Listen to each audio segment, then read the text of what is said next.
What's going on, everybody? Welcome back. Today we're going to show you how to get started ice fishing.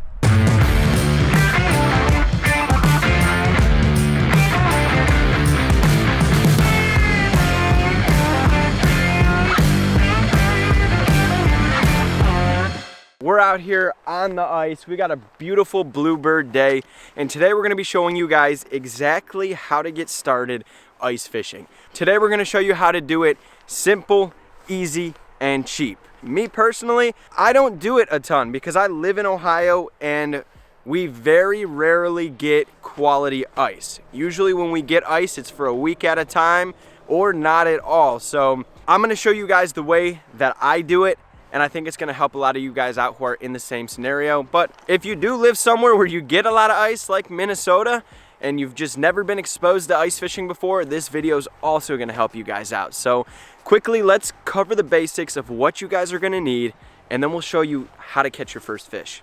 All right, so getting started, first and foremost, let's talk about the most important thing: comfort and safety. I know those are two things, but we're gonna put them in one category.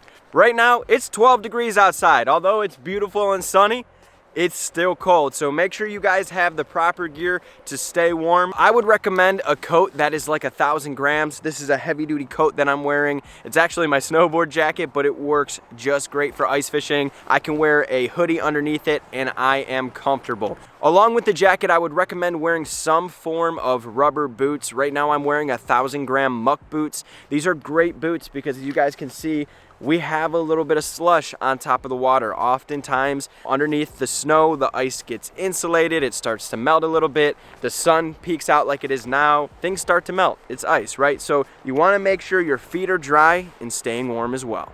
Make sure you guys are dressed right because it's going to be cold out. So now let's talk about safety. You know, it's no secret that ice fishing can be dangerous. If the ice is not thick, you could potentially fall through. It happens, and you never want to be in a situation where, I guess, that happens. I don't wish that on anybody, but if it were to happen, we want to make sure we're prepared. Now, there's so many different things out on the market for safety, whether it be bibs that float when you fall through, whether it be ice picks like I have. Guys, that stuff gets really expensive, so here's the basic stuff that you need so that you're safe.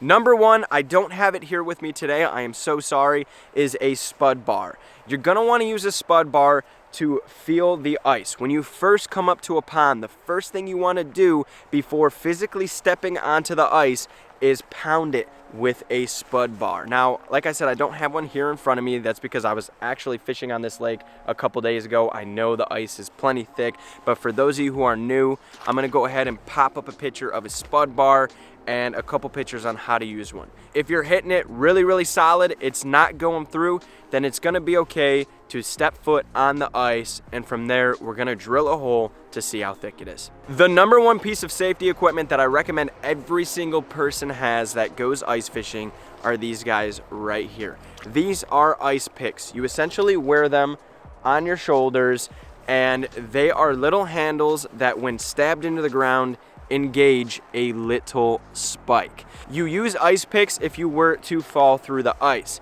If you fall through waist deep, you're not going to be able to climb out with your hands because it's going to be slippery. So what you're going to do is you're going to take these ice picks that were around your neck and you're going to stab them into the ice, and you'll be able to climb your way out. It's not very often that when you step onto the ice, you fall straight through. A lot of times the ice cracks in a channel and you just slide down into it. So having these are the key to getting out of the ice if you were to fall through. And then the last piece of safety equipment that I recommend would be spikes for your boots. A lot of times when you walk around on ice, it's slippery, so it's always good to have a little bit more traction. There's a lot of different tracks out there that just slip right over the bottom of your boot. They have spikes, they have springs. Anything that gives you a little more grip when walking on the ice is going to be helpful.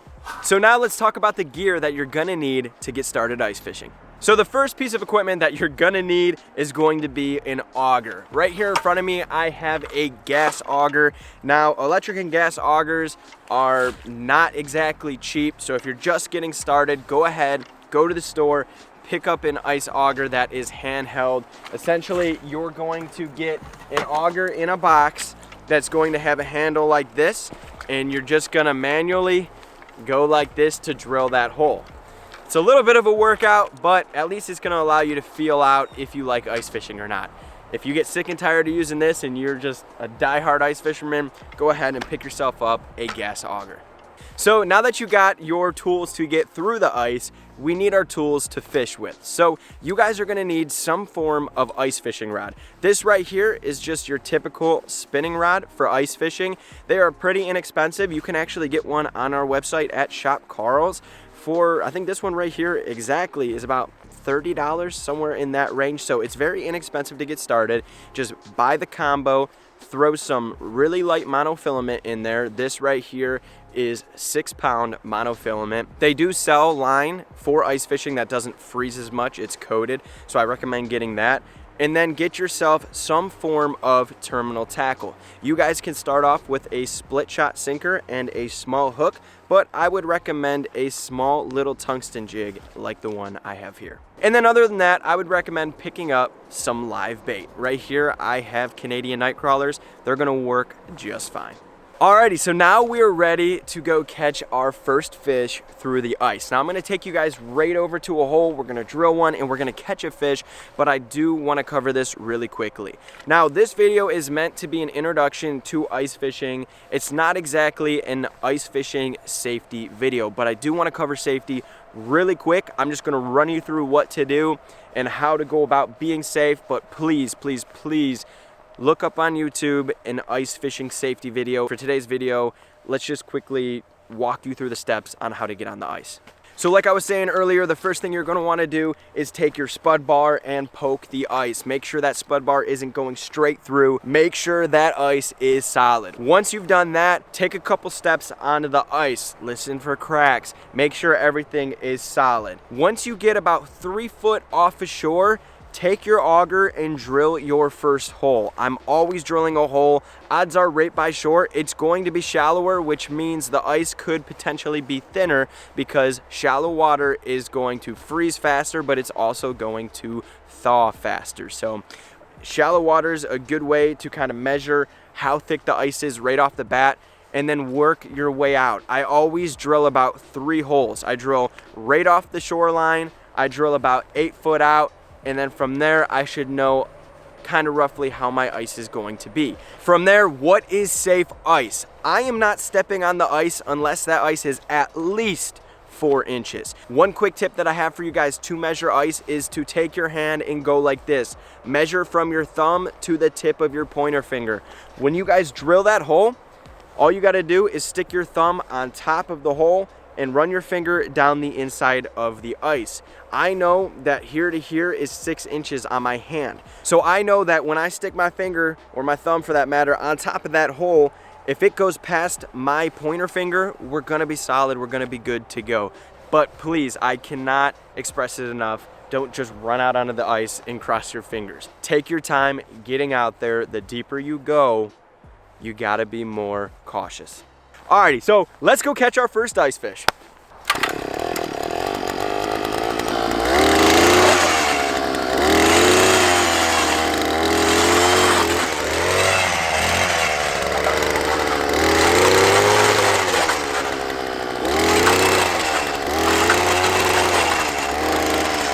Alrighty guys, so we just drilled our hole. As you guys can see, I have the 𝗙𝗹𝗹𝗶 in the hole.